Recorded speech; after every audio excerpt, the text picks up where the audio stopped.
Kemudian Saga kembali melihat-lihat lukisan yang lainnya, ia benar-benar sangat terpukau, kali ini yang mengiringi dirinya adalah Rio, teman semasa kuliahnya dulu. Sedangkan Rei menyusul Zara yang sedang berada di dalam toilet. Aku harus bisa mendesak Zara agar membuka mulutnya jika Aquila adalah putriku. Rei terus saja menunggu Zara di depan pintu keluar toilet. Saat Zara hendak keluar, ia sangat terkejut mendapati Rei berada di hadapannya saat ini. Astagfirullah, Kak Rei, ngapain di sini? Zara langsung mengerutkan kedua alisnya. Aku ingin berbicara empat mata dengan Mura, kumohon. Sudah tidak ada yang harus kita bicarakan lagi Kak Rei, semuanya sudah selesai, jangan pernah Kak Rei mengganggu kehidupanku lagi. Pintanya memohon.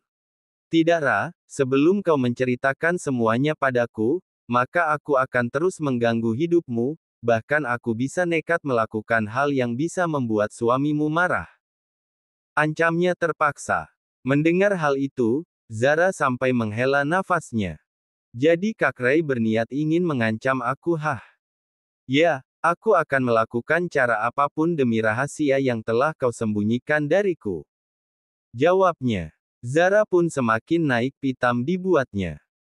Kau pria tidak tahu malu, setelah apa yang telah kau perbuat terhadap mendiang kakakku, aku tidak bisa memaafkan dirimu.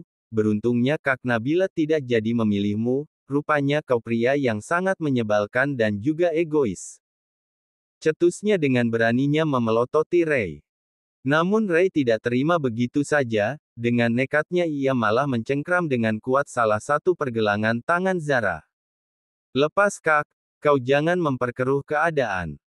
Aku tidak peduli Ra, syukur-syukur suamimu melihat kita seperti ini. Jawabnya tersenyum licik. Kau, dasar pria sinting, tidak kusangka kau pria brengsek. Keadaan yang telah memaksaku menjadi seperti ini, makanya jangan pernah kau menentang keinginanku, apa salahnya berkata jujur jika Aquila adalah darah dagingku.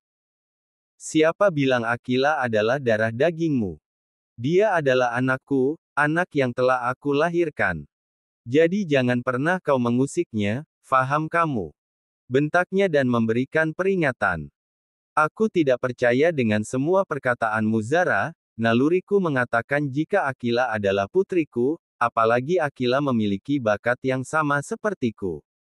Dek. Seketika Zara langsung terdiam, ia tidak bisa berkelit lagi. Di saat bersamaan, Saga telah memergoki istrinya sedang bersama Rei, Saga sempat emosi melihat kejadian ini.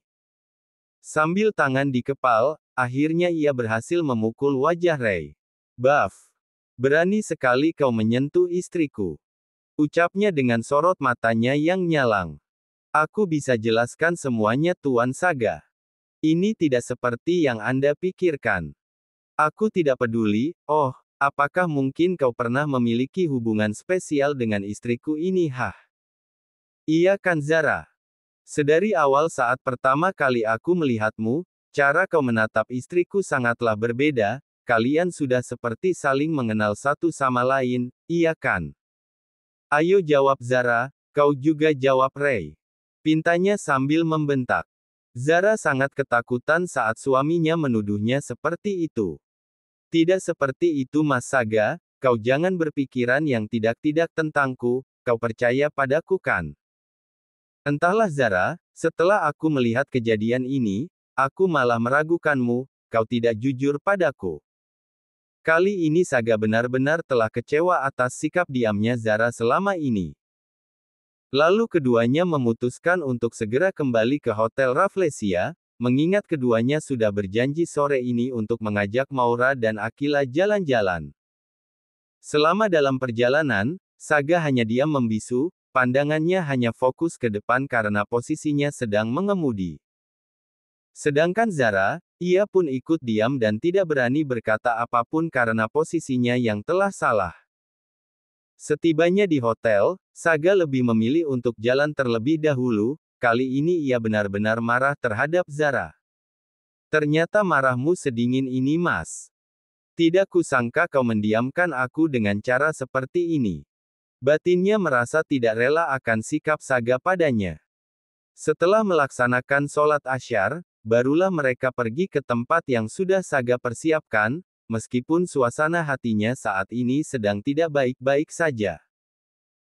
Selama dalam perjalanan tidak ada gurauan ataupun candaan dari mereka berempat, semuanya terasa hambar. Maura dan Akila sempat merasa heran akan sikap kedua orangnya yang berubah menjadi dingin seperti bongkahan es batu.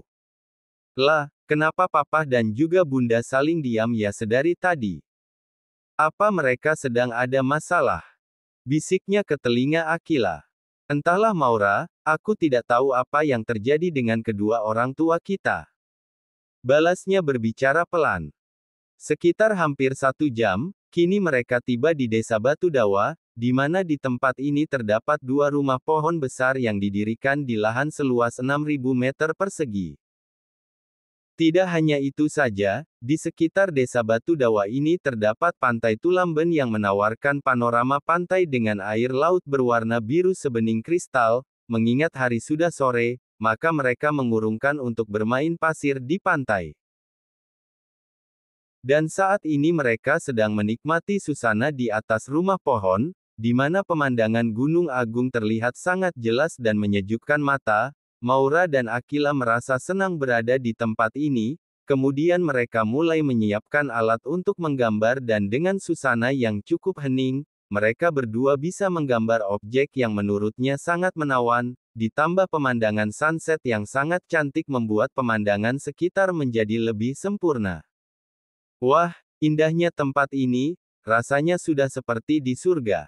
Ucap Maura. Iya Maura, ini pemandangan terindah yang pernah aku lihat, benar-benar tidak akan pernah aku lupakan seumur hidupku. Balas Akila. Kini keduanya menggambar sambil menikmati pemandangan sekitar Gunung Agung. Sedangkan Saga dan Zara keduanya masih tetap saling diam. Saat ini baik Zara dan Saga sudah seperti orang asing yang tidak saling mengenal. Kenapa suasananya menjadi canggung seperti ini sih? Keluh Zara dalam hati. Mengapa aku begitu kecewa padamu, Zara? Apa yang telah kau sembunyikan dariku? Batinnya mulai merajuk. Kemudian setelah mereka asik melihat sunset, Saga mengajak kedua putrinya untuk makan malam. Lagi dan lagi, tidak ada kehangatan yang ditujukan oleh keduanya, baik Saga dan Zara keduanya saling diam membisu. Maura sendiri tampak heran dengan sikap kedua orang tuanya hari ini. Pah, Maura perhatikan sedari tadi kok Papa sama Bunda kayak lagi musuhan sih. Iya, Lala juga merasa ada yang aneh sama Bunda dan juga Papa. Sambung Akila. Kini keduanya menatap serius wajah kedua orang tuanya dan menunggu jawaban. Kami tidak ada masalah apa-apa kok sayang, mungkin hanya perasaan kalian saja.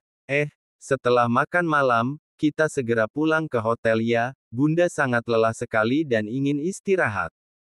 Zara tiba-tiba saja mengalami pusing dan tidak enak badan. Baik Bunda. Jawab Maura dan Akila secara serempak.